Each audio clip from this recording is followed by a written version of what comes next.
ma wadda'aka rabbuka wa ma qala. Rabbmu, Tuhanmu, penciptamu, pemilikmu, Rabbmu itu gak pernah ninggalin kamu, gak pernah benci sama kamu. Kalimatnya kamu, artinya japrian, khusus secara personal touch, bukan kepada kalian. Kalau kalian ma wadda'akum rabbukum wa ma qala. Kalau kalian broadcast, tapi ini japrian banget nih. Allah lagi ngomong kepada Rasulullah sallallahu alaihi wasallam secara pribadi. Nah, ayat ini ternyata bukan cuman buat Rasulullah sendiri, tapi juga buat kita. Ketika kita ngerasa sendiri, kan kalau rame-rame gak ada istilah ngerasa sendiri ya. Aku lagi kesepian bersama teman-teman, kan gak ya? Yang namanya kesepian sendiri. Aku lagi kesepian bersama pasangan, kan gak mungkin kan ya? Yang namanya kesepian pasti Jovisa. Istilah lebih smooth. Gak tega bilang jomblo. Jovisa, jomblo visabilillah. Jadi kalau yang namanya sepi atau kayak lonely gitu pasti sendiri, sehingga kalimatnya kamu, engkau. Nah, ayat ini selain berlaku buat Rasulullah SAW secara konteks, dia juga berlaku buat kita dalam masalah-masalah pribadi kita, dalam kasus-kasus kita yang macam-macam tuh. Allah kayak ngasih tahu ke kita, hambaku, kamu jangan patah semangat. Aku gak pernah ninggalin kamu. Hambaku, kamu jangan pundung, aku gak pernah marah sama kamu. Hambaku, kamu jangan nyerah, aku gak pernah ninggalin kamu.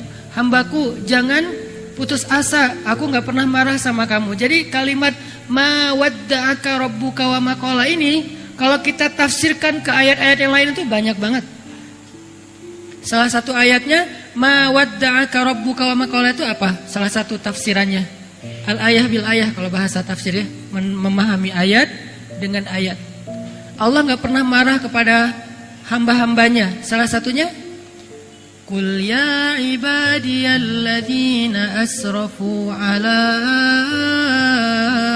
anfusihim la taqnatu min rahmatillah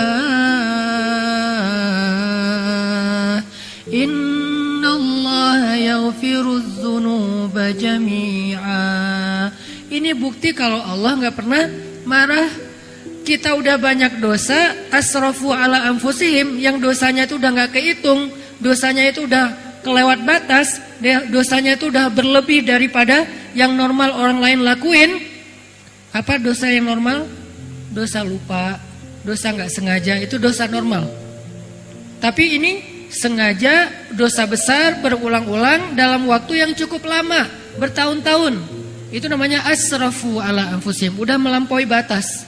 Udah segitunya kita ke Allah, Allah masih manggil kita ya ibadi, wahai hambaku. Itu bukti kalau Allah itu wa ma qala, gak benci sama kita.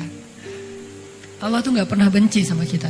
Kalau Allah benci sama kita, maka ketika kita bikin dosa sekali, itu jadi kayak ada alasan banget buat Allah langsung mencelakai kita tuh kan. Jadi bukan saya loh ya yang zalim, dia emang kayak gitu, pantas dibinasain, langsung dibinasain. Kalau Allah udah kayak ada masalah pribadi gitu sama kita. Kan beberapa teologi, beberapa ideologi meyakini bahwa dewa juga kadang-kadang ada masalah dengan hambanya gitu kan, dengan kayak manusia gitu. Ada beberapa mitos lah ya, termasuk mitos di orang Arab jahiliyah, bahwa kadang-kadang dewa mereka tuh kayak ada urusan pribadi, ada sebel pribadi gitu, kayak nyimpen gitu sama manusia sehingga balas dendam. Jadi dewanya balas dendam. Kalau Allah tuh nggak gitu. Wa ma qala, gak pernah benci sama kita. Gak pernah benci sama kita.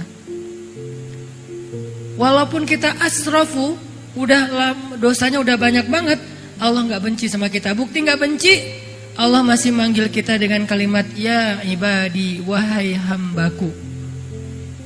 Padahal kan yang pantas disebut hamba itu kan yang menghambakan diri kan. Yang ibadi itu berarti yang beribadah. Nah kita gak pernah beribadah, kok dipanggil ibadi?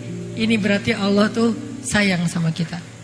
Sholat dulu sekian tahun jarang. Sampai kita mau masuk masjid itu kayak kagok banget gitu. Masuk masjid kayak masuk dunia lain. Oh, ini masjid ya. Oh aku merasakan aura yang apa gitu. Terus baca Quran merinding sendiri. Kenapa? Karena bacanya malam Jumat surat jin. Jadi kayak gitu-gitulah, banyak magic-magicnya, klinik-kliniknya. Kenapa kita kagok banget dengan agama, mau ngomong agama itu kayak rasanya tuh serius amat, jadi kayak nggak asik ngomong agama itu, jadi kayak kaku gitu. Seolah-olah kalau kita mau memuji Allah itu malu-malu. Mau bilang alhamdulillah aja malu-malu. Giliran bilang makasih, hatur nuhun, kita nggak pernah malu.